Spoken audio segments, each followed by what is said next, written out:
নমস্কার বন্ধুরা, কথা ধারাবাহিকের আজকের পর্বে আমরা দেখতে পাবো যে কথা আর অগ্নি সঞ্চিতার স্মৃতি ফেরানোর খুব চেষ্টা করে।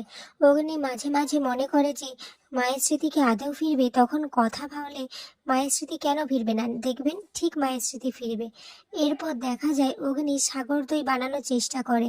তারপর সাগর দই হয়ে গেলে অগ্নি সেটা টেস্ট করে বলে, সাগর দই বানানো তো হয়েছে কিন্তু মায়ের মতো হয়নি। তখন কথা অগ্নিকে বলে, একদিন আপনি ঠিক পারবেন, চেষ্টা করতে করতেই তো মানুষ সফল হয়, তাই না? এদিকে কথা তো প্র্যাটিকে সমস্ত কিছু বলেছে, আর প্র্যাটিও ফুলদার নাম্বার জোগাড় করতে পেরেছে। তারপর দেখা যায় চিত্রা ভাবে যে কথা আর প্র্যাটি এরা কি করতে চাইছে, আমি তো কিছুই বুঝতে পারছি না।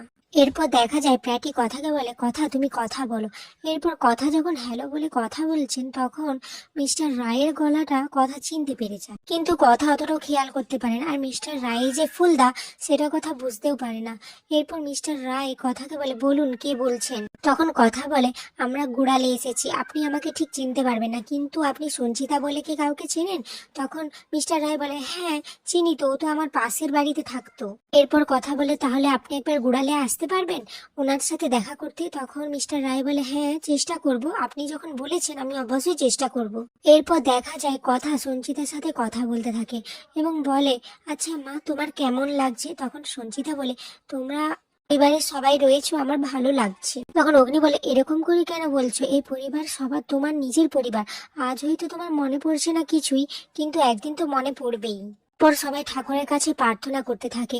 এদিকে অগ্নি তো প্রার্থনা করতে থাকে ঠাকুরের কাছে, বলে যে মাকে তো তুমি ফিরিয়ে দিয়েছো, তাই আমি তোমার কাছে ঋণী, কিন্তু তুমি এবার মায়ের স্মৃতিটাও ফিরিয়ে দাও ভগবান।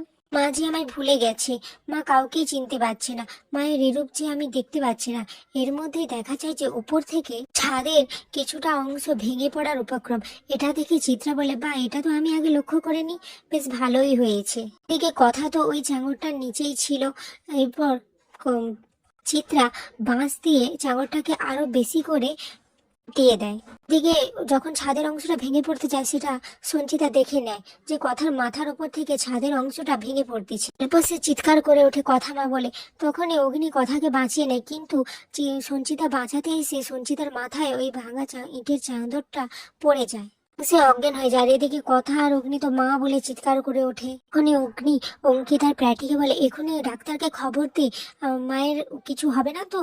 পর ডাক্তার ও সঞ্চিতাকে দেখতে থাকে আর বলে, মাথার ক্ষতটা খুব গভীর, কিন্তু কতটা আঘাত লেগেছে সেটা আমি বুঝতে পারছি না। যতক্ষণ না ওনার জ্ঞান ফিরে আসে ততক্ষণ কিছু বলা যাবে না। এদিকে চিত্রা তো ভয় পেয়ে গেছে আর মনে মনে বলছে, যেটা চেয়েছিলাম সেটা তো হলো, কিন্তু আমার এত ভয় লাগছে কেন? এরপর ডাক্তার বলে যে আমি তো ওষুধ দিয়েছি, এবার দেখা যায় উনি কতক্ষণ পরে রেসপন্স করে। এরপর অগ্নি আর কথা ঠিক করে যে তারা রাধা মাধবের সামনে আরতি করবে আর সঞ্চিতার কাছে লেখাকে বসিয়ে দিয়ে যায়। এরপর সঞ্চিতার আস্তে আস্তে জ্ঞান ফিরে এবং জ্ঞান ফিরে এসে বলে, লেখা তুমি ভালো আছো? লেখা তখন বলে, বড় বৌদি তোমার সব মনে পড়ে গেছে, তুমি আমাকে চিনতে পারছো? আমি তো ভাবতেই পারছি না। এদিকে কথা অগ্নি যখন আরতি করছিল, তখন সঞ্চিতা সাগর দই নিয়ে এসে হাজির এবং বলে, মায়ের পুজো তো সাগর দই ছাড়া অসম্পূর্ণ। এরপর অগ্নি বলে, তুমি আমাকে চিনতে পারছো, তোমার সব মনে পড়ে গেছে। এদিকে চিত্রা তো এইসব দেখে মনে মনে ভাবে, খারাপ করতে গিয়ে আমি তো ভালোই করে দিলাম এদের। এদিকে কথা মনে মনে ভাবতে থাকে, মায়ের তো স্মৃতি ফিরে এসেছে, এবার শুধু ফুলদা আসলে সমস্ত সত্যিটা সবার সামনে চলে আসবে।